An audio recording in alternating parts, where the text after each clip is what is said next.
물고기 가운데 독특한 성장을 이렇게 가지고 있는 코이라고 하는 코이, K-O-I, 코이라고 하는 물고기가 있습니다. 이 물고기는 작은 어항에서 키우게 되면 10cm밖에 크지 않는다고 합니다.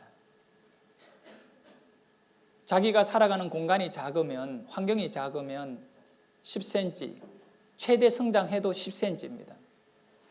이 코이는 강에서 자라게 되면 1m가 넘게 큰다고 합니다. 이사야 55장 9절 말씀에 보면 하나님이 이런 말씀을 해주고 있습니다. 이는 하늘이 땅보다 높음같이 하나님의 길은 너희 길보다 높으며 하나님의 생각은 너희 생각보다 높음이니라. 우리가 코이 물고기와 같은 존재로 인생은 어항에서 살 것인지 넓은 강에서 살 것인지 그것은 신앙으로 인하여 결정나는 것입니다. 하나님의 생각을 가지고 살아가는 사람, 하나님의 길이 나의 길이 되어 살아가는 인생, 그는 분명히 하나님과 함께하는 사람이라 믿습니다. 여러분의 믿음이 오늘 하나님의 생각을 나의 생각으로 받아들이는 결단의 시간이 이 예배이기를 주의 이름으로 축원합니다. 2015년도에 우리는 회복을 위하여 끊임없이 기도하고 몸부림치고 이 1월 달을 회복에 대한 열망의 불을 우리 심령 안에 지피고 있습니다. 기도하십시오. 하나님, 올 2015년 안에 진정 예배의 회복이 내 안에 이루어지게 하여 주옵소서. 예배의 회복을 맛본 심령은 교회에 오는 것이, 걸어오는 것이 아니라 춤을 추며 나올 수 있는 곳입니다. 여러분 안에 가정과 이 물질의 회복을 이루는 하나님의 길이 우리의 길보다 높고 하나님의 생각이 우리의 생각보다 더 원대하며 큰 것을 믿는다면 오늘 내 생각을 버리고 내 길을 버리고 하나님의 길과 하나님의 생각으로 살아가는 성도 되기를 축원합니다.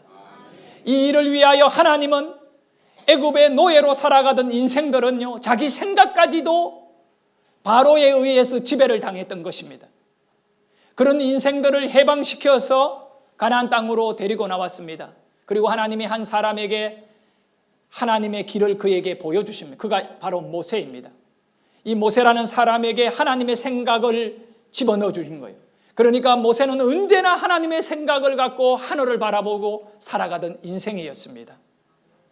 이런 위대한 모세가 가나안 입구에서 이제 40년간 광야 생활을 끝내고 내일이면 가나안에 들어갈 수 있을 건데 바로 가나안 입구에서 죽음을 맞이합니다. 얼마나 모세가 충성스러운 종입니까? 하나님에게 영광을 드러낸 인물입니까? 그런데 하나님은 그 모세를 가나안 땅에 들어넣지를 않습니다. 하나님 이럴 수가 있습니까? 당신의 이렇게 귀한 종을 왜 가나안 땅을 밟지 못하게 합니까? 하나님을 위하여 수고 많이 했고 참 누구보다도 애쓴 인물이 아닙니까? 누구보다 많이 울었지 않습니까? 누구보다 가슴 아팠지 않습니까? 누구보다 힘들었지 않습니까? 그렇게 40년간을 충성하는 인물이라면 적어도 가나안 땅은 밟아보고 가나안의 열매는 먹어보고 가나안의 약간의 그 맛을 보고 묘라도 가나안에 쓰게 해줘야 되는 것 하나님 아닙니까? 어떻게 하나님 이렇게 매정하게 내일이면 며칠만 지나면 가나안에 들어갈 수 있는데 모세가 죽을 때에도 건강이 쇠하지가 않았어요. 병이 났거나 신체적 어떤 특별한 문제가 있는 것도 아닌데 성경에 보니까 그가 죽을 때 육체가 아주 건강했다. 이렇게 눈도 밝았고 귀도 잘 들렸고 모든 일에 정신적으로도 건강했는데 하나님은 왜 모세를 가나안 땅에 안 넣었을까? 가만히 우리가 성경을 통하여 답을 얻게 되어질 때 놀라운 것을 발견하게 됩니다. 그의 시종이었던 여호수아를 통하여 가나안 땅에 들어가게 하시는 하나님의 뜻이 있다는 겁니다. 그것은 바로 가나안은 천국이 아니다. 너희들이 자칫 잘못하면 가나안을 천국으로 오인하고, 그래서 이 가나안을 천국 정도로 여길까 싶어서 모세를 가나안 땅에 집어넣지 않았다라고 하는, 저는 개인적으로 성경을 통하여 깨달음을 받았습니다. 자, 첫 번째, 가나안 땅은 뭐가 아니다고요? 천국이 아닙니다. 가나안 땅이 천국인지 아닌지를 우리는 간단하게 알 수 있는 방법이 있습니다. 가나안 땅이 천국이라고 여겨질 때 오는 문제가 참 많이 있습니다. 천국에 들어가 있는 이스라엘 백성들이, 가나안 땅에 들어가 있는 이스라엘 백성들이 하나님만 섬겨야 되는데, 그들이 그 가나안 땅에서 바알 신도, 아세라 신도, 세상에 있는 모든 더러운 신들을 그들이 약하여질 때마다 넘어져서 그걸 섬기게 되는 그런 비참한 모습을 영적으로 보이게 되는 겁니다. 천국이라면 그럴 수 없거든요. 신앙생활을 적용해 보겠습니다. 여러분이 교회에 오셨잖아요. 이것은 분명히 여러분은 광야를 벗어나서 가나안에 들어와 있는 현 상태입니다. 여러분 지금 광야 아닙니다. 제가 일부 예배에 우리 성도님들에게 물어봤습니다. 여러분은 지금 광야에 있습니까? 가나안 땅에 있습니까? 라고 물으니까 어떤 분이 나지막한 목소리로 광야에서 가나안으로 들어가려고 지금 노력하고 있다는 얘기를 했어요. 여러분, 가나안에 들어가면 끝나는 거 아니에요. 우리는 지금 가나안 안에 들어와 있다는 거예요. 근데 이 교회가 여러분 천국입니까? 아닙니까? 절대 천국이 아니에요. 여기서도 넘어지고 무너지고 자빠지고 고통받고 싸움박질하고요. 그러면 뭐냐 이거예요. 바로 왜 하나님은 모세가 아니라 여호수아를 통하여 가나안 땅에 들어가게 하셨는지에 대한 답을 얻게 되어지면, 우리가 가나안이라고 하는 이 교회를 섬기는 일에 대한 본질적 의미를 깨닫기 때문에 하나님은 의도적으로 모세를 죽여서 가나안에 넣지 않고, 왜 여호수아를 가나안에 넣어서 전쟁을 치르게 해서 가나안 정복을 하게 되었는지에 대한 의미를 깨달아야만이 가나안 생활을 하는 사람들의 신앙이 바로 되기 때문에 그렇습니다. 가나안은 뭐냐 그러면, 가나안은 다른 곳이 아닙니다. 사명을 가진 자가 순종의 발걸음으로 밟는 땅입니다. 우리 같이 한번 읽어봅니다. 시작.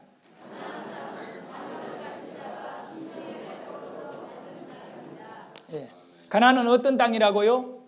순종의 발걸음이 날마다 필요한 땅입니다. 그러나 중요한 것은 하나님이 그 사람들에게 사명을 주었다는 것이죠. 그 사명을 이루기 위하여 날마다 순종하며 나아가는 곳이 가나안인 겁니다. 그렇기 때문에 여호수아가 하나님께 순종하게 되어지면 그 가나안을 하나님으로부터 받게 되는 것이죠. 이런 일이 있었습니다. 순종이 얼마나 중요하냐면, 광야에서 모세가 이제 이스라엘 백성을 데리고 이렇게 다닐 때 머리바라고 하는 광야에서 일어난 일입니다. 물이 없습니다. 맨날 며칠 물을 먹지 못했습니다. 얼마나 힘들겠어요. 그래서 가축들이 죽어가고, 가장 먼저 가축이 죽고요. 그 다음에 아이들이, 약한 노인들이 죽기 시작했어요. 그때 이스라엘 백성들이 돌아버린 거예요.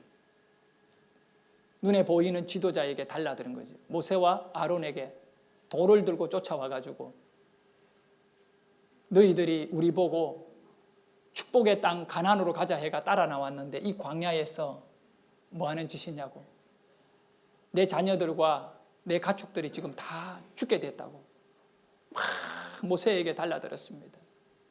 그때 모세가 막 설득하고 경호원들 시켜가지고 이렇게 자기를 보호하게 하고 이러지 않았던 거예요. 모세는 그때 성경에 보니까 민수기 20장 8절에 보면 하나님께 엎드렸습니다. 하나님께 엎드린 이후에 그 20장 8절 보십시오. 이런 답을 주셨습니다. 8절. 네, 우리 크게 같이 읽겠습니다. 지팡이를 가지고 내 형 아론과 함께 회중을 모으고 그들의 목전에서 너희는 반석에게 명령하여 물을 내라 하라. 내가 그 반석이 물을 내게 하여 회중과 그들의 짐승에게 마시게 할지요. 모세가 공격을 받을 때 어떻게 했느냐면 하나님의 회막에 갔다 엎드린 거예요. 엎드려 있으니까 하나님이 말씀을 주셨다는 거예요. 어떤 말씀을 주셨다고요? 너희는 반석에게 명령하여 물을 내라 하라는 겁니다. 이것이 답이에요. 여러분, 하나님이 모세에게 뭘 주셨다고요? 말씀 주신 거예요. 말씀을 주셨기 때문에 모세가 그 말씀대로 행동을 하게 되면 역사가 일어나고 기적이 일어나는 거죠. 순종하게 되면 기적이 일어나는 거예요. 그 다음에 이제 보면 모세가 물을 내기 위해 가지고 10절에 한번 볼까요? 10절 말씀에 모세와 아론이 회중을 모았습니다. 반석 앞에다가 큰 바위 앞에다가 온 백성들을 모아놓고 모세가 그들에게 말합니다. 하나님이 너희들에게 물을 주신다 하고 지팡이를 갖고 바위에게 명령을 내리면 되는데 말을 약간 바꾸었습니다. 반역한 너희여 들어라. 우리가 너희를 위하여 이 반석에서 물을 내랴. 낸다는 거예요, 안 낸다는 거예요? 잘 모르겠어요. 내랴. 하나님은 내라. 그런데 모세는 내랴. 모세의 기분으로는 내겠다 안 내겠다? 그냥 너희들 목말라 돼지도록 만들어버리게 돼요. 얼마나 화가 났으면요. 백성들의 행동이 얼마나 못마땅했으며. 자, 여러분, 모세가 왜 그런 생각을 가지게 됐냐면 백성들은 언제나 한번 따라합니다. 수단과 방법으로 살려고 했기 때문이다.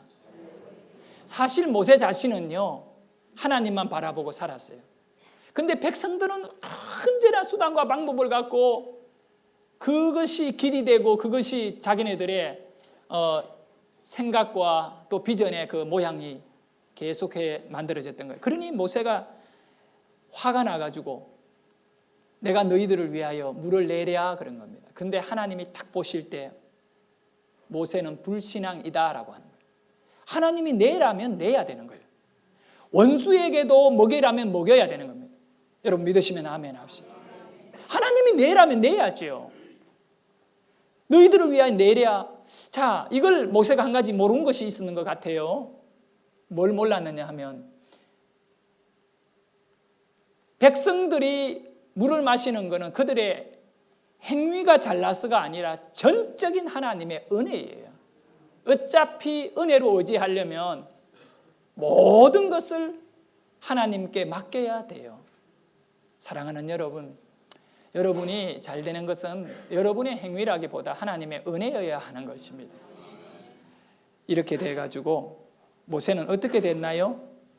20장 12절에 모세는 이 사건으로 인하여 이런 비참한 길을 가게 됩니다. 같이 읽어봅시다. 여호와께서 모세와 아론에게 이르되 너희가 나를 믿지 아니하고 이스라엘 자손의 목전에서 내 거룩함을 나타내지 아니한 고로 너희는 이 회중을 내가 그들에게 준 땅으로 인도하여 드리지 못하리라 하시니라. 하나님은 정확하게 말씀하고 있잖아요. 나를 믿지 아니한다. 나를 믿지 아니한다. 모세야, 네가 나를 믿지 않았다. 모세가 하나님을 안 믿는 사람이 아닙니다. 그런데 하나님은 모세에게 네가 나를 믿지 않았다는 거예요. 하나님이 믿지 않았다면 믿지 않은 거예요. 뭘 믿지 않았느냐? 자기 혈기로, 자기 생각으로, 자기 감정으로 일하니까 너는 나를 안 믿는 사람이다. 오늘도 우리에게 올라오고 있는 이 모든 감정의 틀을 누르고 하나님이 말씀하신 대로만 움직이는 우리 성도님 되기를 소원합니다. 그래서 하나님은 모세에게 너는 가나안 땅에 못 들어간다 말씀하신 겁니다. 가나안 땅에 들어가고 들어가지 않고가 중요한 것은 아닙니다. 그것은 천국이 아니기 때문에 그렇습니다. 어디에서든 간에 우리 하나님에게, 말씀하시는 하나님에게 순종하는 것, 그것이 중요합니다. 두 번째입니다. 하나님의 말씀이 들려야 합니다. 하나님의 말씀이 들려야 합니다. 여러분의 믿음에 하나님의 말씀이 들려야 합니다. 이 하나님의 말씀은 누구에게 들릴까요? 하나님의 종에게만 들려집니다. 여러분에게 이 은혜가 있기를 소원합니다. 조건은 딱 하나밖에 없습니다. 하나님의 말씀은 당신의 종들에게만 들립니다. 여러분이 하나님의 종이 되시기를 소원합니다. 하나님은 모세에게 말씀하셨고요. 모세에게 말씀하신 그 하나님이 여호수아에게 말씀하셨습니다. 여호수아에게 말씀하신 그 하나님이 오늘 이 시간에 여러분에게 말씀하십니다. 여러분이 하나님의 말씀을 들을 때 여러분이 하나님의 종인 것입니다. 가나안 땅은 말씀의 비전을 갖고 순종으로 내어딛는 땅이라고 했습니다. 언제라도 순종하지 않으면 그 땅은 아무 의미 없는 땅입니다. 그러므로 우리 성도들에게도 마찬가지입니다. 오늘 우리의 가나안, 우리의 신앙생활은 이 세상 비전이 아니라 하나님의 비전을 품고 이 세상을 치료하고 구원하는 그 귀한 하나님의 비전에 동참된 주의 종들이 되었다는 것을 비전으로 품기를 바랍니다. 모세가 그랬고 여호수아가 그랬듯이 여러분은 주님의 종입니다. 우리는 오늘의 역사 속에 모세를 이어서 여호수아가 가나안에 들어가듯이 여호수아를 이어서 수많은 주의 일꾼들이 지금까지 이어져 왔고 이제 그들을 이어서 여러분과 내가 가나안의 사명을 품고 살아가야 할 자임을 잊지 않기를 소원합니다. 우리 또한 우리의 자녀들에게 이 하나님의 비전을 이루는 사역을 가능하게 할 수 있도록 지속적으로 그들에게 말씀이 들리도록 교육을 해야 한다는 것입니다. 여호수아 1편 1절에 보면 모세의 수종자 눈의 아들 여호수아에게 뭐 하였다고요? 말씀하여 이르시되. 이것이 답입니다. 여호수아가 탁월한 지도력이 있어서가 아니라 무엇이 있었다고요? 하나님의 말씀이 들렸기 때문에 그는 가나안을 점령할 수 있는 일꾼이 되는 것입니다. 여러분에게 말씀이 들리면 그 말씀을 통하여 예배가 회복될 것이고 그 말씀을 통하여 여러분의 가정이 새롭게 될 것입니다. 여러분의 경제의 모든 흐름이 직장과 기업과 여러분의 사업이 회복될 줄 믿습니다. 그러나 여러분에게 말씀이 안 들리면 모든 것은 다 무너져 있기 때문에 여러분은 세상의 수단과 방법으로 사는 자가 되고 말 것입니다. 모세가 죽었습니다. 하나님의 비전을 미디안 광야에서 양을 치고 있는 모세에게 주어졌습니다. 모세야, 너가 이스라엘 백성들을 가나안으로 인도해 가라. 하나님의 비전이 모세의 한 사람에게 주어졌습니다. 그런데 그 모세가 광야에서 죽었습니다. 모세가 죽었기 때문에 하나님의 비전이 끝났습니까? 절대 그것이 아니다는 거예요.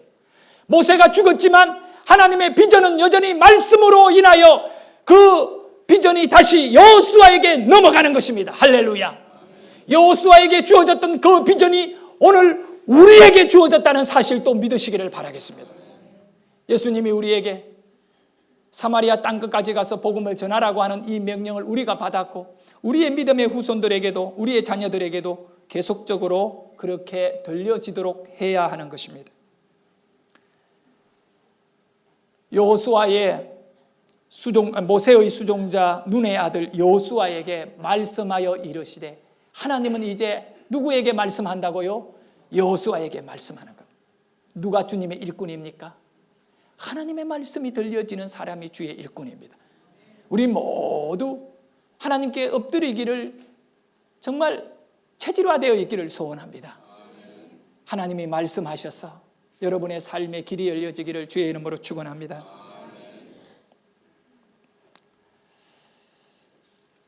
두 번째입니다. 하나님의 말씀이 들려야 합니다.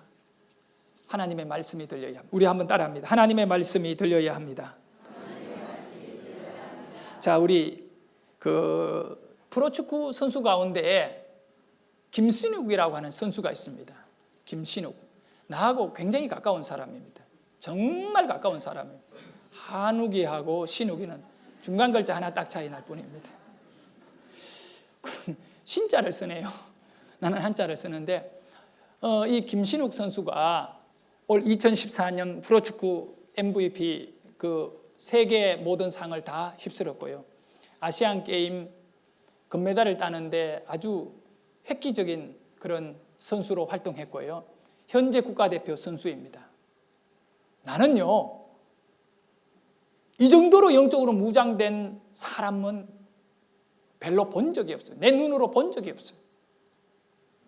우리 한번 영상을 통하여 이분의 한마디를 한번 들어봤으면 좋겠습니다. 저런 멋진 믿음의 사람이 있다는 것이 너무 감사한 거예요. 저런 자녀들이 우리의 자녀면 더욱 좋겠어요.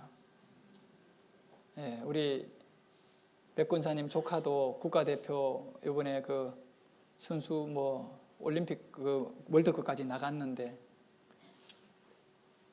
그 친구도 예수 믿어가지고 저래 됐으면 좋겠어요. 사랑하는 여러분, 다음 주자가 중요한 거예요. 우리 자신들이 그 앞에 기라성 같은 영적인 인물의 주자로 바톤을 받을 수 있어야 된다니까. 우리가 깨어 있어야 되잖아요. 우리 예배가 죽어 있으면 뭘 할 수 있겠습니까? 예배가 회복돼야 돼요. 출발입니다. 어떤 것이든 간에 출발은 예배가 회복돼야 돼요.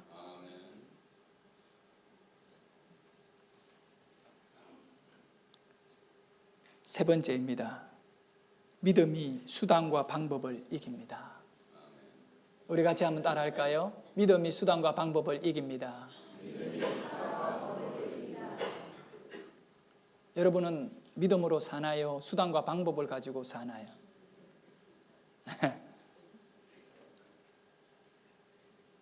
믿음을 쓸 수 있는 인물 되기를 소원합니다. 방금 본 영상의 김신욱 선수 같은 사람이 수단과 방법이 아니라 오직 하나님께 엎드리는 겁니다. 대표팀으로 있으면서 새벽 예배를 인도한다는 것은 참 쉽지 않은 일입니다.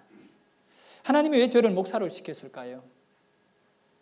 한국교회에 부흥을 이끌어냈던 목사님들의 바톤을 이어받아 한국교회를 아주 아름답고 풍성하게 지속시켜라고 하는 하나님의 뜻이 아니겠어요? 근데 제가 저의 삶을 이 영상을 통하여 돌아보니까 예배인 거예요, 예배. 선원생활을 하면서 저는 배에서 예배를 참 성실하게 들었던 사람이었어요. 평신도였습니다. 선교사도 아니었고요. 그냥 선원이었습니다. 어떤 교회에 소속되어서 관리되는 인물도 아니었습니다. 배를 타면 1년, 2년 해외에서 그냥 있었습니다. 그렇지만 내가 성경을 읽으면서 제가 한 가지 잘한 일이 있다면 다른 거는 못 배운 인물이고 머리도 좋지 않는 사람인데 제가 성경을 읽었다는 것이 내 평생에 잘한 일 중에 하나인 것입니다. 이 성경을 읽다가 또 읽다가 배를 한 5년 넘게 타면서 몇 번이나 읽었겠습니까? 다른 책은 저에게 의미가 없는 거예요. 청소년 시기를 지나면서 그 연애 소설이 관심도 없고 저에게는. 그래서 제가 연애를 잘 못합니다. 그걸 봐야지. 성경을 많이 읽으면서 내 마음에 깨달아진 것이 이 배에서 하나님을 예배해야겠다. 이거 누가 가르친 것이 아니라 내 안에 성령으로 인하여 그것이 일어나기 시작해서 선원들을 1명, 2명 전도해가지고 그들과 같이 예배를 시작했어요. 그리고 몇 년 예배드리고 그 배를 떠날 적에는 그 중에 예배자 바톤을 이을 선원 1명, 심지어 내가요, 한 배를 떠날 때에는 그 배에서 전도돼 가지고 한 1년 가까이 저하고 신앙생활 배 안에서, 교회는 몰라요. 근데 배에서만 찬송 부르고, 그러니까 찬송 부르는 한 5개 딱 정해져 있는 거예요. 내가 아는 찬송만 배웠고, 성경은 이런 이렇게 주일마다 따라서 하고, 그 다음에 성경 같이 좀 읽었고, 그 사람에게 가장 열정이 있어가지고, 거기에는 이 육지에서 집사 생활한 사람도 있었는데 이분이 열정이 없으니까 도저히 저 사람한테 이걸 바톤을 넘기면 이 배는 한 달이 안 지나서 예배가 없어질 것 같아. 이 불안함. 그러니까 하나님도 사람도 불안한 자에게는 안 맡기시는 거예요. 그래서 제가 전도에서 예수 믿었는 그 선원에게 같이 새벽 예배를 시키면서 이분이 열정이 얼마나 큰지 몰라요. 그분을 통하여 예배를 맡겨놓고 내가 그 배를 떠난 적도 있어요. 참 눈물바다였어요. 사랑하는 여러분, 저는 배를 계속 탔지만 하나님은 저를 목회자로 끌어넣으신 거예요. 목회의 바톤을 이어받아라고 넣으신 거예요. 여러분께서 예배를 생명이 있도록 회복되어지시기를 소원합니다. 그러면 말씀이 들려지면 하나님의 일꾼으로 살게 되어지는 것입니다. 모세에게 말씀하셨던 하나님이 모세의 수종자 여호수아에게 말씀하여 이르시되, 하나님의 일은 하나님의 말씀으로 시작하는 것입니다. 그렇기 때문에 이 말씀을 들은 사람의 특징이 있다는 거예요.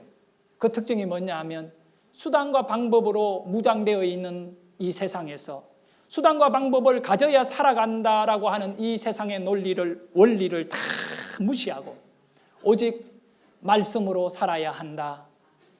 말씀으로 사는 것이 믿음이다. 그래서 수단과 방법을 버리고 믿음으로 살게 되는 것입니다. 하나님은 여호수아에게 약속해 주셨습니다.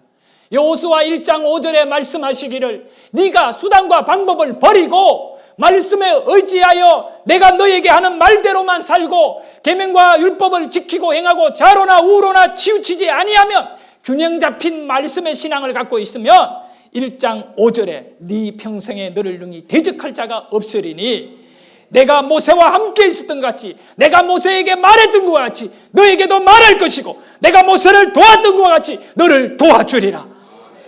그리고 계속해서 너와 함께 있을 것임이니라. 내가 너를 떠나지도 아니하며 버리지도 아니함이라. 할렐루야. 그러나 이 여호수아가 수단과 방법과 사람들의 논리 안에 사람들의 좋아하는 이치에 맞도록만 살았다면 절대로 하나님은 이 여호수아에게 역사 안 하는 겁니다. 그 증거가 뭡니까? 수단과 방법을 다 내려놓고, 전투의 수단과 방법을 내려놓고 여리고성을 나팔 불면서 6일간 돌고 7일날 7바퀴를 돌고 나니까 이 여리고성이 무너져 내렸잖아요. 수단과 방법이 아니라 믿음이 이기게 하시는 것입니다. 믿음이 바로 하나님이 함께 하시는 방법이요 길인 것입니다. 그러나 우리가 믿음으로 살기 위해서는 하나님의 말씀이 여러분에게 들려와야 된다는 거예요. 하나님의 말씀이 엎드려야죠. 엎드려야 여러분, 이렇게 사람들하고 같이 있으면 사람의 얘기만 들려요. 그러나 엎드리면 하나님의 말씀이 들려져요. 우리 새벽에 참 은혜로워요. 막 끝까지 간다. 나는 뭐 새벽 예배, 내가 교회에 있는 날 죽든 살든 기 나가서 나 설교한다. 그리고 지난 연말부터 지금까지 교회를 떠나지 않는 이상은 계속 버티고 있습니다. 얼마나 어떤 한계를 뛰어넘으니까 그것이 신령한 지경으로 바뀌어지기 시작해요. 하나님이 저에게 가슴에 이런 깨달음을 줬습니다. 우리 교인들 가운데 힘들고 어려운 사람들이 있는데 긴급한 문제, 여러분 응급실에 갈 환자가 동네 병원에 가면 안 되잖아요. 응급실 안으로 들어가서 바로바로 수술 받아야죠. 그러면 그런 긴급한 이머전이라고 하는데, 이머전 상태에 있는 성도들이 영적으로 어떻게 되나? 그러면 이 자리를 펼치자. 그래가 아침에 방석을 새벽에 3개 딱 펼쳐놔요. 그러면 새벽에 나온 어른들한테 지금 이야기하는 거는, 여러분 새벽에 나와서 아니면 새벽 예배 못 나오던 분이라도 이머전한 상태, 긴급한 상태라고 생각하는 사람은 여기 와가 엎드세요. 무슨 일이든 하나님이 책임져요. 그거는 목사의 수준을 뛰어넘어 하나님하고 다이렉트로 접수해야 돼요. 그렇지 않겠어요? 응급실에 가면 간호사하고 상대하고 접수과하고 상대 안 해요. 응급실에는 먼저 환자를 넣어놓고 뭐 상태를 먼저 보는 것이 응급실의 상태. 하나님에게 그가 엎드려야 된다. 그가 엎드려야 돼. 그가 엎드리면 하나님의 음성이 들려온다. 우리 강단 바로 밑에 그 돗자리 피해놨으니까 긴급한 상태라고 생각하는 분은 기어서 나오세요. 내가 왜 기어서 나오나 그러면 정상적으로 못 걸을 인물이니까 어떻게든 나오셔서 엎드리시면 하나님이 역사해 주셔서 음성 들려주셔서 네 이렇게 해라 말씀하실 거예요. 그 말씀대로 방법을 적용할 수 있기를 원합니다. 끝으로 마지막 네 번째, 믿음의 길에는 내가 해야 할 일이 있다입니다. 할렐루야. 하나님의 말씀을 들은 이 여호수아에게 여호수아가 해야 할 일이 있었듯이 우리 자신들에게도 하나님의 말씀을 듣고 살아가는 성도는 우리가 해야 할 일이 있습니다.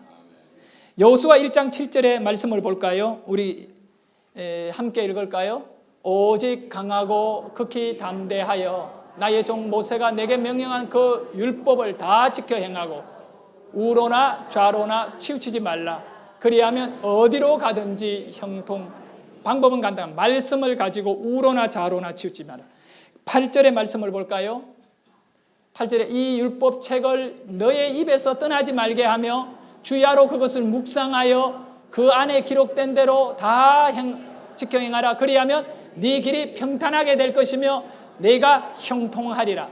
자, 평탄과 형통의 복은 세 가지입니다. 세 가지의 단계의 삶을 살아가는 사람에게 줍니다. 따라합니다. 평탄과 형통은 첫째, 입으로 말씀을 고백하는 사람입니다. 입으로 말씀, 네 입에서 떠나지 말게. 입으로 말씀을 고백하는 거예요. 네 입에서 떠나지 말게. 이게 말씀이 내 입에서 떠나면 안 된다는 거예요. 매일 입에서 고백해야 돼요. 이 말의 의미는 진리를 계속 확신하며 살아야 돼요. 입에 계속 물고 있어요. 두 번째 단계, 말씀을 깊이 묵상하는 단계입니다. 그것은 8절의 말씀과 보면 그것을 묵상하여 그 안에 기록된 대로라고 하는 말씀 같이 말씀을 뭐 하는 단계? 입에 있는 말씀이 어디까지 내려와야 돼요? 가슴에까지 내려와서 그것을 묵상하는 단계. 이 묵상은 깊은 묵상에 들어가면 그 말씀이 이해가 되어지는 거예요. 하나님은 여러분이 하나님의 음성이 들려졌을 때 그것을 이해하지 못하기를 원하지 않습니다. 여러분이 그 하나님의 음성을 다 이해하기를 원하십니다. 그러면 여러분이 이해하려면 어떻게 해야 돼요? 묵상을 하셔야 합니다. 그 말씀을 갖고 깊이 있게 묵상을 하시면 그 말씀이 내게 뭐가 되어진다? 이해가 되어진다는 겁니다. 그 다음에 이제 끝난 거예요. 이해된 삶은 세 번째 단계로 접어들어야 하는 거죠. 그것이 바로 말씀을 다 지켜 행하는 단계인 것입니다. 말씀을 지켜 행하는 단계. 이 지켜 행하는 단계는 실천의 단계겠지요. 그래서 1장 8절에 말씀하시기를 이 율법책을 네 입에서 떠나지 말게 하며 주야로 그것을 뭐하고요? 묵상하고 그 안에 기록된 대로 뭐라고요? 다 지켜. 요 세 단계 입에서 묵상하여 지켜 행하라. 그리하면 뭐와 뭐의 복이 주어진다? 평탄과 형통의 복이 주어진다. 이 말씀을 가만히 두세요. 옆에 분에게 한번 물어봅시다. 평탄하십니까? 형통하십니까? 뭘 그런 말을 해요? 당신인들 평탄합니까? 형통합니까? 여러분, 하나님 앞에 여러분이 형통하고 평탄해야 돼요. 안 되는 이유가 뭡니까? 입에 말씀이 없는 거예요. 입에는 세상 언어로 그치는 거예요. 여러분의 가슴에는 돈이 묵상되어지고 있어요. 날마다 돈이 묵상되어지고 있어요. 그 돈에는 보면 할아버지가 있고 할머니가 있어요. 돈 묵상하기보다 돈 묵상 많이 하다가 인간의 인생의 막다른 골목에서 자살해버려요. 얼마나 언론을 통하여 여러분 봤습니까? 10억이 넘는 집에 사는 사람이 잠시 경제적으로 어려운 것도 아니죠. 한 2억 뭐 몇천 주식 손실 봤다고 부인 통장에 현금 3억이 들어있는데 가난해서 불행하다고 자식 2명 목 잘라 죽이고 부인 죽이고 자기도 죽으려고 호수에 들어갔는데 추워가 나오고 죽는 것도 마음에 안 돼요. 이 사람 죽고 싶은 마음이 100%예요. 근데 못 죽는 거예요. 못 죽는 거예요. 사람들이 세상 수단 방법으로 살아오는 마지막이 이런 모습이다. 여러분께서는 수단 방법 다 내려놓고 가난해도 광야가 40년이 집이 있습니까? 음식이나 뭐 맛있는 거 있습니까? 그래도 이 광야는 하나님이 계시는 거예요. 우리가 가난하기 때문에 불행한 거 아니에요. 하나님이 없으니까 불행해요. 부자기 때문에 행복한 거 아니에요. 하나님이 없으면 불행한 거예요. 여러분의 인생의 평탄과 형통은 어디에서 오느냐 하면 말씀에서 와요. 말씀을 입에 물고 가슴에 행동에 말씀이 드러나는 것. 참된 예배자라고 성경은 말씀하고 있습니다. 모세의 죽음으로 여호수아와 이스라엘 백성들은 슬픔과 큰 근심이 많았지만 그러나 하나님은 말씀하십니다. 너희에게 가나안 땅에 꿈이 있지 않는가? 슬픔을 딛고 가나안으로 들어가라. 꿈을 버리지 마라. 모세의 꿈이 아니라 나의 꿈이다라고 하나님은 말씀합니다. 나의 꿈을 내가 여호수아에게 준다. 하나님의 꿈을 가진 사람들은 수단과 방법을 내려놓고 말씀의 균형을 잡아야 합니다. 좌로나 우로나 치우치지 말라. 균형을 잡아라. 이 말씀을 깊이 있게 묵상하고 여러분은 평탄과 형통이 바로 하나님의 땅을 향하여 비전을 갖고 나가는 인물들에게 끊임없이 들려지는 말씀으로 인하여 이루어짐을 기억하기를 바랍니다. 여러분은 하나님의 종입니다. 오늘 설교를 듣기 때문입니다. 기도합시다.